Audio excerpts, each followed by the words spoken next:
Hello friends, welcome back to my channel. हम अपना cover कर रहे हैं Indian polity from M Laxmikanth 8th edition. हम इसके सारे चैप्टर्स कवर करेंगे वर्ड टू वर्ड। तो इससे पहले 3 चैप्टर कवर कर चुके। अगर आपने नहीं देखे हैं तो मेरी वीडियोस जाके चेक करो। अब अपना कवर करते हैं 4th चैप्टर। स्टार्ट करने से पहले अगर आपको मेरी वीडियोस हेल्पफुल लग रही हैं तो प्लीज़ इनको लाइक, शेयर और सब्सक्राइब ज़रूर करें। अब करते हैं start. Salient features of the constitution. इस चैप्टर को हम बहुत ज़्यादा डीपली कवर नहीं करेंगे। उसका रीज़न है कि इसके अंदर जो भी फीचर्स दे रखे हैं वो आगे फर्दर चैप्टर्स में बहुत अच्छे से डिटेल्ड एक्सप्लेनेशन है उनकी उधर, तो उनको उधर अच्छे से कर लेंगे। इसलिए सिर्फ एक रफ आइडिया ले लेते हैं कि क्या क्या अपने कॉन्स्टिट्यूशन में हम पढ़ेंगे, क्या क्या इसके सैलिएंट फीचर्स हैं। तो ये कह रहे हैं जो भी इंडिया का कॉन्स्टिट्यूशन है वो यूनिक है, कंटेंट से देखें या स्पिरिट से देखें बाकी के और कॉन्स्टिट्यूशन से। और कह रहा है बेशक इंडिया का कॉन्स्टिट्यूशन हमने बोरो करे हैं, मतलब इसके अलग अलग प्रोविजंस हमने देखा ना, हम अलग अलग कंट्रीज से बोरो करे हैं। जैसे इसके फीचर्स में आगे दे रखा होगा, ये देखो कि ना अलग अलग सोर्सेज से अलग अलग फीचर्स को ड्रॉ करा गया है। तो फिर बेशक से बोरोड है अपना इंडियन कॉन्स्टिट्यूशन अलग अलग कॉन्स्टिट्यूशन या फिर अलग अलग कंट्रीज से, पर फिर भी एक यूनिक है। उस यूनिकनेस का कारण क्या? The constitution of India has several salient feature that distinguish करते हैं। अलग सारे कई सारे फीचर हैं जो इसको अलग करते हैं बाकी के अदर कंट्रीज के कॉन्स्टिट्यूशन से। तो फिर और क्या है, हमने जब स्टार्ट करा था ना, जो ओरिजिनल अपना कॉन्स्टिट्यूशन था वो तो मान लो यूं था कि बोरोड था, कई सारे फीचर्स उसके, पर टाइम के साथ साथ एक ड्रास्टिक चेंज आ चुका है उनके अंदर। और वो किन के थ्रू? देख, कई सारे कॉन्स्टिट्यूशनल अमेंडमेंट भी हो चुके, जैसे 7th, 42, 44, 73, 74, 97। ये सारे ऐसे कॉन्स्टिट्यूशनल अमेंडमेंट हैं, इनके बारे में हम आगे डिटेल में पढ़ेंगे कि इनसे काफी एक मेजर स्केल पे जो भी इंडियन कॉन्स्टिट्यूशन की थी वो स्ट्रक्चर चेंज हुई। और जो ये वाला है 42nd अमेंडमेंट एक्ट ऑफ 1976, इसके अंदर तो इतने सारे ब्रॉडर चेंज लेके आए गए कि इसको एक मिनी कॉन्स्टिट्यूशन का दर्जा भी दिया गया। इसको बोलते हैं कि एक मिनी कॉन्स्टिट्यूशन है ये कॉन्स्टिट्यूशनल अमेंडमेंट एक्ट। ठीक है। और जिक्र कर रखा है केशवानंद भारती केस का, 1973 में आया था। इसने बोला था कि ठीक है ये चेंजेस तो आप लेके आ रहे हैं कॉन्स्टिट्यूशन के अंदर, पर जो बेसिक स्ट्रक्चर है ना उसको आप चेंज नहीं कर सकते। और चेंज कैसे करते हैं? जो पार्लियामेंट करते हैं, जो भी कॉन्स्टिट्यूशन के अंदर चेंज करने होते हैं वो पार्लियामेंट करेगी। और वो किस आर्टिकल के अकॉर्डिंग करती है? वो करती है आर्टिकल 368 के अकॉर्डिंग। तो जो केशवानंद भारती केस था, इसने रिस्ट्रिक्शन लगाई कि आप चेंज तो कर सकते हो पर जो basic structure of the constitution है ना, मतलब जो इसकी स्पिरिट है वो चेंज नहीं कर सकते। ठीक है, तो ये मेन सा आइडिया था। अब इसके देखते हैं salient feature of the constitution actual में है क्या क्या। कि एक तो लेंथिएस्ट रिटन कॉन्स्टिट्यूशन, कि जो कॉन्स्टिट्यूशन ऑफ इंडिया है वो पूरी कंट्रीज में सबसे लंबा एक रिटन कॉन्स्टिट्यूशन है। और जितने भी रिटन कॉन्स्टिट्यूशन है ना उनमें सबसे लंबा है। इसके लंबे होने का रीजन क्या है? देख, रीजन इधर ये है कि इंडिया को क्या जरूरत पड़ी कि इतना लंबा लेंथिएस्ट कॉन्स्टिट्यूशन अडॉप्ट करना पड़ा। वो था कि एक तो जियोग्राफिकल फीचर्स फैक्टर्स हैं कि कंट्री के अंदर इतनी ज्यादा डाइवर्सिटी है पॉपुलेशन की, तो फिर उसके लिए एक डिटेल्ड एक्सप्लेनेशन चाहिए, अलग अलग प्रोविजंस उन सेक्शंस को कवर करने के लिए लेके आने पड़े। एक तो ये रीजन था। एक हिस्टोरिकल फैक्टर्स में देखते हैं तो क्या है कि हमने पीछे स्टार्टिंग वाले चैप्टर में पढ़ा था ना कि कुछ जब भी ब्रिटिश इंडिया के टाइम पे क्या था, कई सारे ऐसे इवेंट हुए थे जिसने अपने कॉन्स्टिट्यूशन को काफी हद तक, कॉन्स्टिट्यूशन और पॉलिटी दोनों को काफी इम्पैक्ट करा। तो उनमें से एक जिक्र कर रखा है इन्होंने government of India act of 1935 का, कि वो खुद काफी डिटेल्ड एक्सप्लेनेशन के साथ थे। तो फिर इनका इन्फ्लुएंस भी अपने कॉन्स्टिट्यूशन में आया। और दूसरा क्या है कि सेंटर और अलग-अलग स्टेट्स जो भी इसके अलग-अलग यूनिट्स हैं, उन सब के लिए एक सिंगल कॉन्स्टिट्यूशन है। यूँ नहीं है कि सेंटर के लिए तो एक है और अलग-अलग स्टेट्स हैं जो उनका कॉन्स्टिट्यूशन अलग है। इन सब के सेंटर और स्टेट सबके प्रोविजंस को एक सिंगल कॉन्स्टिट्यूशन कवर करता है, वो पूरे देश का वो है इंडियन कॉन्स्टिट्यूशन। ठीक है? और दूसरा dominance of legal luminaries in the constituent assembly. जो कॉन्स्टिट्यूएंट असेंबली के मेंबर्स थे, उनमें कई सारे मेंबर क्या थे, लॉयर्स वगैरह थे, तो फिर वो उनकी लैंग्वेज को लिया गया ना इसके अंदर, तो फिर उसका भी थोड़ा बहुत फैक्टर है कि अपना कॉन्स्टिट्यूशन एक लेंथियस कॉन्स्टिट्यूशन बनता है। और क्या-क्या है और क्या रीज़न दे रखा है कि लेंथीएस्ट है, तो किस लिए वो कह रहे हैं कि ना जो कॉन्स्टिट्यूशन है वो कंटेन करता है ना कि सिर्फ फंडामेंटल प्रिंसिपल ऑफ गवर्नेंस। क्योंकि कई सारे कंट्रीज के कॉन्स्टिट्यूशन में यूं होता है ना कि मोटे-मोटे तौर पे प्रिंसिपल बता दिए कि गवर्नेंस कैसे होगी गवर्नमेंट के लिए, पर यहाँ पे इंडिया के कॉन्स्टिट्यूशन में फंडामेंटल प्रिंसिपल ऑफ गवर्नेंस तो दे ही रखे हैं, पर इसके साथ साथ डिटेल्ड एडमिनिस्ट्रेटिव प्रोविजंस भी दे रखे हैं। तो फिर अगर इतना वास्ट लेवल, इतना बड़ा एरिया कवर करेंगे तो वो लेंथीएस्ट तो होगा, क्योंकि माइन्यूट डिटेल भी ऐड करनी पड़ेगी ना अगर एडमिनिस्ट्रेटिव पर्पस के लिए कॉन्स्टिट्यूशन को इन्वॉल्व कर रहे हैं तो। ठीक है, और क्या कई सारी जो डेमोक्रेटिक कंट्रीज होती है ना, वो जो ऑर्डिनरी लेजिस्लेशन के काम है वो छोड़ देती है ऐसे ही नॉर्मली कि लेजिस्लेट होंगे, पर यहाँ पे एक माइन्यूट डिटेल को भी कॉन्स्टिट्यूशन में डॉक्यूमेंट करा जाता है, तो फिर लेंथीएस्ट है। और एक जिक्र करा है जो भी अपना कॉन्स्टिट्यूशनल अमेंडमेंट आया ना 2019 में, उसके बारे में वो कह रहे हैं कि ना पहले तो क्या था जो हमने पीछे देखा कि एक सिंगल कॉन्स्टिट्यूशन है for both centre and state, पर जम्मू कश्मीर का एक 2019 से पहले जम्मू कश्मीर में अलग से कॉन्स्टिट्यूशन चलता था उस स्टेट का। अब 2019 में एक ऑर्डर लेके आया जाता, the constitution application to Jammu and Kashmir order 2019। इसके अकॉर्डिंग बोला जाता है कि जो भी इंडिया का कॉन्स्टिट्यूशन है वो एप्लीकेबल होगा जम्मू एंड कश्मीर पे, और ये सुपरसीड करता है कौन से जो पहले ऑर्डर था, the constitution application to Jammu and Kashmir order 1954, जो कहता था कि कुछ प्रोविजंस इंडियन कॉन्स्टिट्यूशन के state of Jammu and Kashmir पे एप्लीकेबल नहीं होंगे। ठीक है, और दूसरा कह रहा है कि इसी के साथ साथ जो ऑर्डर आया था ये जम्मू कश्मीर रीऑर्गेनाइजेशन एक्ट आया था 2019 का, इसने क्या कर दिया, बाइफरकेट कर दिया जो पहले का जम्मू कश्मीर स्टेट था ना उसको यूनियन टेरिटरीज, दो अलग अलग यूनियन टेरिटरीज के अंदर बाइफरकेट कर दिया।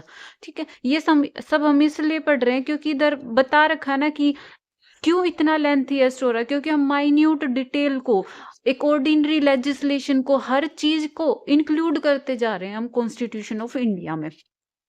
ठीक है, तो वो था एक ड्रोन फ्रॉम वेरियस सोर्सेज, वो हमने पहले ही देखा ना कि कॉन्स्टिट्यूशन ऑफ इंडिया कैसा है कि यूं नहीं है कि हमने पीछे देखा था एक इवोल्ड होता है एक इनेक्टेड।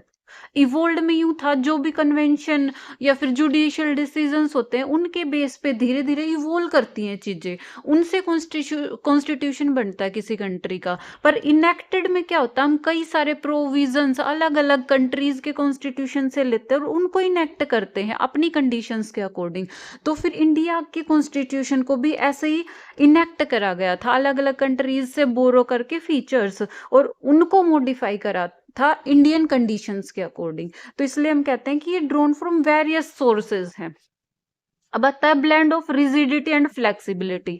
अब रिजिडिटी में तो क्या होता है, ये भी हमने पिछले चैप्टर में कवर करा था कि रिजिडिटी और फ्लेक्सिबल, रिजिड कॉन्स्टिट्यूशन और फ्लेक्सिबल कॉन्स्टिट्यूशन में क्या फर्क था। रिजिड कॉन्स्टिट्यूशन तो वहां वो होता है कि जो कि ऑर्डिनरी लेजिस्लेशन होते हैं, अगर उनमें कोई चेंज लेके आना है तो नॉर्मल प्रोसीजर होती है, पर अगर कॉन्स्टिट्यूशन के अंदर कोई चेंज लेके आना है तो उसके लिए एक डिफिकल्ट और स्पेशल प्रोसीजर होती है। और फ्लेक्सिबल कॉन्स्टिट्यूशन में क्या होता है कि ऑर्डिनरी लॉज और कॉन्स्टिट्यूशनल लॉज इनको अप्रोक्सीमेट इक्वल प्लेस दिया जाता है कि इनमें अगर कोई चेंज लेके आना है तो वो सिंपल लॉज के थ्रू लेके आ सकते हैं। तो फिर उस पे देखा था हमने इंडिया का, अगर इंडिया के कॉन्स्टिट्यूशन को डिफाइन करना चाहें तो क्या होएगा, इंडिया के अंदर कॉन्स्टिट्यूशन के अंदर रिजिडिटी भी है कि इतना इजी भी नहीं कि हर कॉन्स्टिट्यूशन के प्रोविजन को हम जल्दी से चेंज कर पाए, पर इतना फ्लेक्सिबल नहीं है कि उसको ऑर्डिनरी लॉज के अकॉर्डिंग ही हम चेंज कर पाए। तो इन बिटवीन है, ब्लेंड है इंडियन कॉन्स्टिट्यूशन रिजिडिटी का और फ्लेक्सिबिलिटी का। अब आता है फेडरल सिस्टम विद यूनिटरी बाइस। इसमें क्या होता है कि फेडरल सिस्टम है विद यूनिटरी बाइस, मतलब मेन तो जो इंडियन फीचर इंडियन कॉन्स्टिट्यूशन है वो उसका कैसा सिस्टम है, वो फेडरल है, पर कुछ ना कुछ यूनिटरी प्रोविजंस भी उसके अंदर इंक्लूडेड हैं। वो कैसे हैं, जो कॉन्स्टिट्यूशन ऑफ इंडिया है ना उसने एस्टेब्लिश करा एक federal system of government. Federal system of government वहां पे होता है जहां पे मान लो पूरे देश की जो भी गवर्नमेंट है एक सेंटर है, और सेंटर से पावर डिवोल्यूशन हो रखा है अलग अलग यूनिट्स के अंदर, रीजनल यूनिट्स, मतलब अलग अलग अगर स्टेट्स हैं, यूनियन टेरिटरीज हैं, तो उनके अंदर सेंटर की तरफ से पावर को डिवोल्व कर दिया। अब ये जो और अलग अलग यूनिट्स बनी इसकी कंट्री की, जैसे मान लो अलग स्टेट्स हैं, यूनियन टेरिटरी है, तो वो एक ऑटोनोमस यूनिट की तरह काम करती हैं। वो अपनी पावर्स को, अलग अलग पावर्स का डिवीजन है सेंटर के पास और इन अलग अलग यूनिट्स के पास। तो ये तो क्या फीचर हो गए, जैसे कह रहे हैं ना, अगर देखते हैं फेडरल फेडरल प्रोविजंस तो कैसे हैं, डिवीजन ऑफ पावर है, written constitution, supremacy of constitution, rigidity of constitution, ये सारे फीचर्स किसके अंदर आते हैं, ये आते हैं फेडरल सिस्टम के अंदर। वहीं अगर इंडियन कॉन्स्टिट्यूशन में देखते हैं तो कुछ ना कुछ यूनिटरी या फिर जिनको कह सकते हैं नॉन फेडरल फीचर्स भी हैं, जैसे स्ट्रॉन्ग सेंटर है। यहाँ पे हमने देखा था ना क्या टू गवर्नमेंट थी, मतलब एक तो सेंटर की और अलग अलग जो स्टेट्स हैं उनकी, वो स्टेट्स कैसे काम कर रहे हैं, एक ऑटोनोमस यूनिट की तरह काम कर रहे हैं, तो वहां पे फेडरल फीचर था। पर यहाँ पे क्या है कि यूनिटरी में ही होता है कि सेंटर सेंटर के पास सारी पावर होती है और उधर से अगर वो चाहे तो उनको पावर देता है, पर वो फिर भी रहती सबऑर्डिनेट सेंटर के ही है। पर इंडिया का केस कुछ ना कुछ ऐसा है कि पावर डिवोल्यूशन तो हो रखा है, पर फिर भी एक ओवरऑल देखते हैं तो कौन सबसे ज्यादा स्ट्रोंग है, तो वो सेंटर स्ट्रोंग है। तो इसलिए थोड़ा थोड़ा यूनिटरी फीचर भी आ जाता है इंडियन कॉन्स्टिट्यूशन के अंदर। और क्या है, सिंगल कॉन्स्टिट्यूशन है, मतलब पावर बेशक ही डिवोल्व हो रखी है, पर जो भी कॉन्स्टिट्यूशन अप्लाई होता है वो तो पूरे इंडिया के अंदर एक ही कॉन्स्टिट्यूशन है, वही सेंटर के लिए और वही अलग अलग इसकी यूनिट्स के लिए, मतलब स्टेट्स, यूनियन टेरिटरी जो भी इसकी यूनिट्स हैं उन पे अप्लाई होता है। सिंगल सिटीजनशिप, अगर कोई स्टेट है मान लो तो उसकी सिटीजनशिप नहीं चलती ना, इंडिया में इंडियन सिटीजनशिप ही चलती है, तो वो मतलब पूरे सेंटर के लिए एक होगी ना, तो थोड़ा सा इसलिए यूनिटरी फीचर मानते हैं। एक flexibility of constitution, integrated judiciary, ये सारे फीचर्स किस में ऐड होते हैं, ये यूनिटरी में होते हैं। इंटीग्रेटेड मतलब सारी जुड़ी हुई है जुडिशरी। और क्या, appointment of state governor by the centre, जो गवर्नर होता है जैसे प्रेसिडेंट है, फर्स्ट सिटीजन ऑफ इंडिया मानते हैं ना, मतलब जो भी नॉमिनल हेड ऑफ कंट्री होता है वो प्रेसिडेंट होता है। तो ऐसे ही किसी स्टेट का अगर नॉमिनल हेड मानते हैं तो वो कौन होता है, गवर्नर। तो उसको अपॉइंट या फिर इलेक्ट किसको करना चाहिए, उधर स्टेट को ही ना, पर उसको जो भी नॉमिनल हेड ऑफ किसी पर्टिकुलर स्टेट का वो अपॉइंट करा जाता है सेंटर के थ्रू। तो ये भी थोड़ा सा सेंटर स्ट्रोंग वाली फीलिंग है ना, तो यूनिटरी फीचर्स में ही आ जाएगा। और ऑल इंडिया सर्विसेज ये भी एग्जिस्ट करती है, मतलब अपॉइंटमेंट, रिक्रूटमेंट, जो भी कुछ देखना तो वो सेंटर की तरफ से देखा जाता है, और फिर उनको डिपोटेशन में डाल दिया जाता है अलग अलग स्टेट्स के अंदर। और इमरजेंसी प्रोविजंस ये तो सबसे मेन है कि वैसे ही जो ऑर्डिनरी सर्कमस्टांसेस हैं कंट्री के अंदर, उनके अकॉर्डिंग तो हम मानते हैं कि फेडरल सिस्टम है, ठीक है, पावर अलग अलग डिस्ट्रीब्यूटेड है, सेंटर की अलग पावर है, स्टेट की अलग पावर है। पर जब एबनॉर्मल सिचुएशंस आती हैं, जैसे इमरजेंसी कंडीशंस आती हैं, तो उस टाइम पे इंडिया का कॉन्स्टिट्यूशन क्या बन जाता है, एक फेडरल की बजाय यूनिटरी कॉन्स्टिट्यूशन बन जाता है, एक यूनिटरी स्टेट बन जाता है इंडिया उस टाइम पे। ठीक है, तो ये सब था। अब आता है और पार्लियामेंट्री फॉर्म ऑफ गवर्नमेंट, इसके ऊपर तो ना हमने पूरा का पूरा एक चैप्टर करना है आगे, तो इसलिए इतना ज्यादा डिटेल में नहीं पढ़ रहे, पर मोटा मोटा देखते हैं कि पार्लियामेंट्री फॉर्म ऑफ गवर्नमेंट में एक्चुअली होता क्या है।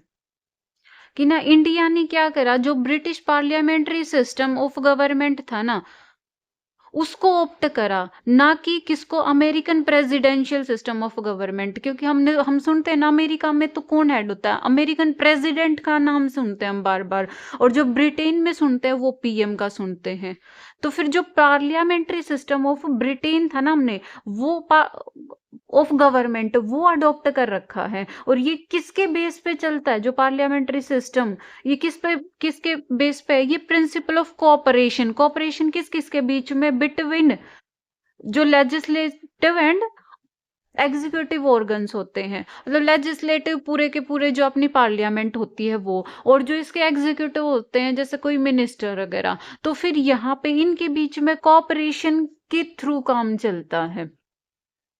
जो अपने एग्जीक्यूटिव्स होते हैं वो डायरेक्टली रिस्पॉन्सिबल होते हैं पार्लियामेंट को, और पर्टिकुलर बोल लें तो लोकसभा को। ठीक है, ये सारे फीचर्स हम आगे कवर करेंगे इस पूरे चैप्टर उसमें पार्लियामेंट्री फॉर्म ऑफ गवर्नमेंट में। ठीक है, और जो प्रेसिडेंशियल सिस्टम होता है उसमें तो अलग अलग जो इसके ऑर्गन्स होते हैं ना, मतलब लेजिस्लेटिव ऑर्गन है, एग्जीक्यूटिव ऑर्गन है, जुडिशियल है, उन सब के बीच में एक क्लियर कट पावर डिवीजन होता है। ठीक है, और कह रहे हैं synthesis of parliamentary sovereignty and judicial supremacy.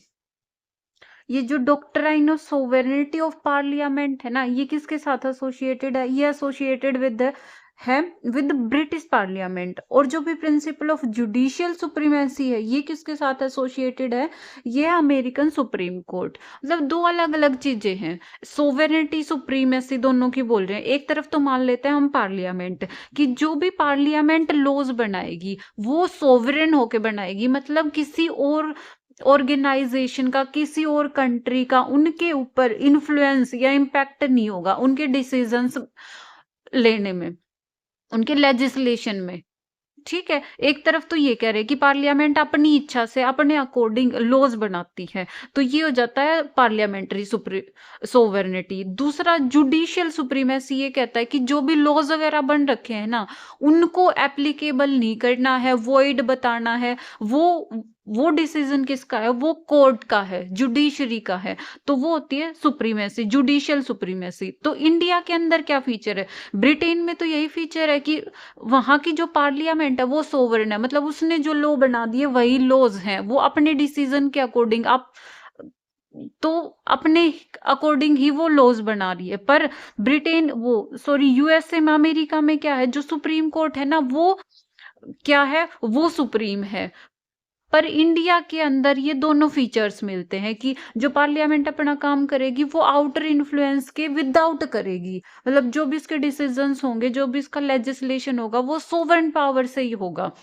पर आपने यहाँ पे कुछ जुडिशियल रिव्यू जैसे भी फीचर है, आर्टिकल 14 भी है। आर्टिकल 14 में ये बोला गया ना कि अगर कोई लॉज फंडामेंटल राइट के इनकंसिस्टेंट है तो हम इसको void, null and void declare कर सकते हैं। तो ऐसी कुछ पावर्स अपने सुप्रीम कोर्ट को, और आर्टिकल 226 के अंदर हाई कोर्ट को, तो ये सारी पावर जुडिशरीज को भी दे रखी है। अगर कुछ इनकंसिस्टेंसी लग रही है लॉज के अंदर तो वो क्या कर सकते हैं, जुडिशरी उसको नल एंड वॉइड भी कर सकती है। तो फिर इसलिए कह रहे हैं कुछ सिंथेसिस सा है कि पार्लियामेंट्री सोवेरेनिटी भी देखने को मिलती है और उसके साथ साथ जुडिशियल सुप्रीमेसी भी देखने को मिलती है इंडियन कॉन्स्टिट्यूशन के अंदर।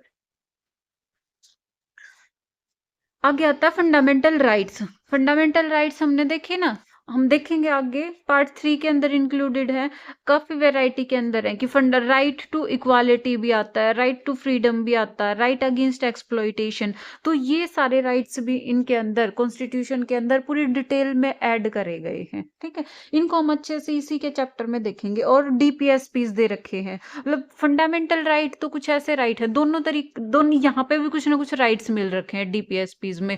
पर ये कुछ इस तरीके के राइट्स देते हैं, अगर ये वोयलेट होते हैं तो फिर हम इनको इन्फोर्स कराने के लिए कोर्ट्स में नहीं जा सकते। और यहाँ पे फंडामेंटल राइट ऐसा एब्सोल्यूट है कि अगर ये हमारे फंडामेंटल राइट वोयलेट होते हैं तो हम हाई कोर्ट और सुप्रीम कोर्ट दोनों जा सकते हैं। ठीक है, तो इन दोनों को भी अपना, और फंडामेंटल ड्यूटीज भी, इन तीनों चैप्टर अलग अलग हैं तो वहां पे अच्छे से डिस्कस करेंगे। ठीक है, और एक सेक्युलर स्टेट कि इंडिया को क्या एक सेक्युलर स्टेट है, मतलब इसका कोई भी ऑफिशियल रिलीजन डिक्लेयर नहीं कर रखा है, ना गवर्नमेंट ने और ना कॉन्स्टिट्यूशन ने कहीं पे भी। तो हर जितने भी रिलीजन है उनकी इक्वल रिस्पेक्ट करी जाएगी इंडिया के अंदर। तो ये बातें बताई गई है। और वो किन, अगर कॉन्स्टिट्यूशन का ही जिक्र किस लिए करा गया, क्योंकि अलग अलग प्रोविजंस ऐसे हैं जो इन चीज को सेक्युलरिटी को दिखाते हैं। जैसे आर्टिकल ये अलग अलग है, टर्म सेक्युलर कब ऐड करी गई थी प्रियम्बल में, 42nd जो कॉन्स्टिट्यूशनल अमेंडमेंट एक्ट हुआ था 1946 का, उसमें। और फिर अब कई सारे फीचर्स बता रखे हैं, जैसे आर्टिकल 14, आर्टिकल 15, आर्टिकल 16, 25, 26, 27, 28, 29, 44, मतलब कई सारे आर्टिकल है। इनको हम डिटेल में आगे सारा कवर करेंगे। इधर तो हम एक ओवरव्यू ले रहे हैं कि इंडियन कॉन्स्टिट्यूशन क्या कहता है, क्या इसके सैलिएंट फीचर्स हैं। ठीक है। और अडल्ट यूनिवर्सल अडल्ट फ्रेंचाइजी कि ना, जो भी इंडिया के अंदर डेमोक्रेसी तो है, अगर यहाँ पे वोटिंग राइट्स किसको मिल रखे हैं, अबो 18 एज के सबको मिल रखे हैं। जैसे हमने देखा था ना, वो गवर्नमेंट ऑफ इंडिया एक्ट 1919 था और 1935, वहां पे क्या अडल्ट फ्रेंचाइजी तो थी, पर वहां पे फ्रेंचाइजी कुछ ऐसी थी कि कुछ लिमिटेड पीपल्स को ही दी गई थी, और किसके बेस पे, उनकी कुछ क्वालिफिकेशन, लैंड, टैक्स, इन चीजों के बेस पे दी गई थी। पर इंडिया के अंदर जो वोटिंग राइट्स हैं वो 18 अबो सबको हैं। ये पहले 21 ईयर था कॉन्स्टिट्यूशन जब अपना अप्लाई हुआ, पर इसको चेंज कर दिया गया 1989 में by 61st constitutional amendment act of 1988। ठीक है। तो एक ये चीज बता रखी है। दूसरा, हम बार बार पढ़ रहे हैं कि सिंगल सिटीजनशिप है, यूनियन की अलग अलग, मान लो कोई राजस्थान से है तो पर्टिकुलर उसके लिए ये राजस्थान की सिटीजनशिप हो, वो पूरा इंडियन सिटीजनशिप के अंदर ही पूरी कंट्री कवर होती है। और दूसरा, इंडिपेंडेंट बॉडीज, कुछ इंडिपेंडेंट बॉडीज भी एग्जिस्ट करती हैं कि डेमोक्रेसी और जो कॉन्स्टिट्यूशन है वो अच्छे से रन करता रहे। जैसे इलेक्शन कमीशन ऑफ इंडिया, ये क्या करता है, इसका काम क्या है, जो पार्लियामेंट है, स्टेट लेजिस्लेचर और प्रेसिडेंट, वाइस प्रेसिडेंट, इन सब के इलेक्शंस को फ्री एंड फेयर तरीके से बिना किसी आउटर इन्फ्लुएंस के अगर वो कंडक्ट करा पाए, तो कुछ ऐसी इंडिपेंडेंट बॉडी है। जैसे कैग, इन सब को आगे डिटेल में करेंगे। कैग जो ऑडिट करता है अकाउंट्स ऑफ सेंटर के भी और स्टेट गवर्नमेंट के अकाउंट्स को भी। यूपीएससी हो गया, स्टेट पीसीएस हो जाते हैं, तो ये सब क्या है, एक इंडिपेंडेंट बॉडी है। ये किसी सेंटर या फिर किसी स्टेट से इन्फ्लुएंस होके नहीं चलती, मतलब उनके सबऑर्डिनेट नहीं है ये सब। ठीक है। इसके साथ साथ अपने कॉन्स्टिट्यूशन में और क्या है, इमरजेंसी प्रोविजंस भी डाले गए हैं। हमने पढ़ा था ना पीछे, यूनिटरी और फेडरल फीचर में पढ़ रहे थे कि नॉर्मल कंडीशंस के अंदर तो अपना क्या है, पूरी कंट्री एक फेडरल सिस्टम के अंदर रन करती है, पर जैसे ही इमरजेंसी आ जाती है तो अब नॉर्मल कंडीशंस में तो इंडिया क्या हो जाता है, एक यूनिटरी फीचर्स अडॉप्ट कर लेता है। तो ये इमरजेंसी फीचर्स के अंदर क्या क्या है, जैसे आर्टिकल आएगा 352 कि national emergency on the ground of war और एक्सटर्नल एग्रेशन या फिर आर्म्ड रेबेलियन, कि इन सब बेसिस पे नेशनल इमरजेंसी डिक्लेयर करी जा सकती है। कौन से, अंडर आर्टिकल 352 के अंदर एक प्रेसिडेंट रूल अप्लाई हो सकता है अंडर आर्टिकल 356 के अंदर। ठीक है। और फाइनेंशियल इमरजेंसी हम इम्पोज हो सकती है किसके ग्राउंड पे, अगर यूं लग रहा है कि फाइनेंशियल इंस्टेबिलिटी है कंट्री के अंदर, तो फिर अंडर आर्टिकल 360 फाइनेंशियल इमरजेंसी लग सकती है। ठीक है। तो इनके अंदर क्या क्या होता है वो हम डिटेल में इसके इमरजेंसी वाले चैप्टर में पढ़ेंगे। ठीक है। और क्या, 3 टियर गवर्नमेंट, कॉन्स्टिट्यूशन के अंदर ये पूरे प्रोविजंस है ना। जैसे स्टार्टिंग में तो नहीं था कि जो भी लोकल गवर्नमेंट है उनको इनकी ड्यू पावर दी जाए, पर 73rd और 74th कॉन्स्टिट्यूशनल अमेंडमेंट एक्ट के थ्रू जो भी पीआरआईज लेके आए, पंचायती राज इंस्टीट्यूशन या फिर अर्बन म्युनिसिपैलिटीज, ये लेके आए, जिनके अकॉर्डिंग 3 टियर्स बन गए, मतलब एक तो सेंटर है, सेंटर से पावर डिवोल्व होके कहाँ पे गई, अलग अलग स्टेट्स के अंदर। अब स्टेट के अंदर भी उधर से पावर का डिवोल्यूशन अलग अलग हो रखा है, फिर अलग अलग रीजन्स में। तो 3 टीयर बन गए ना, एक सेंटर, सेंटर से डिवोल्व होके गई अलग अलग स्टेट्स के अंदर, और फिर स्टेट्स में से फिर फर्दर डिवोल्व होके गई उधर की जो रीजनल गवर्नमेंट है। मतलब अगर रूरल एरिया है तो पीआरआईज हो जाएंगे, पंचायती राज इंस्टीट्यूशंस, और अगर अर्बन एरिया है तो फिर क्या हो जाएंगे, उधर के लिए म्युनिसिपैलिटीज हो जाएंगी। तो ये सब फीचर्स अपने कॉन्स्टिट्यूशन के अंदर है। कोऑपरेटिव सोसाइटीज भी फॉर्म कर रखी हैं, ठीक है, किसके अंदर, 97th कॉन्स्टिट्यूशनल अमेंडमेंट लेके आए थे 2011, उसके अंदर ये कोऑपरेटिव सोसाइटीज के लिए भी फीचर करे गए, और कुछ नए आर्टिकल्स भी ऐड करे गए, जैसे पार्ट 9 भी ऐड करा गया इनके लिए, ठीक है। तो ये सारे अपने देखे मोटे मोटे हमने salient feature of Indian constitution, ठीक है। इन सबको और अच्छे से डिटेल में अलग अलग चैप्टर्स में हम सारा कवर करेंगे। तो आज के लिए इतना ही। अब अगर आपको मेरी वीडियोस हेल्पफुल लग रही हैं तो प्लीज इनको लाइक, शेयर और सब्सक्राइब जरूर करें।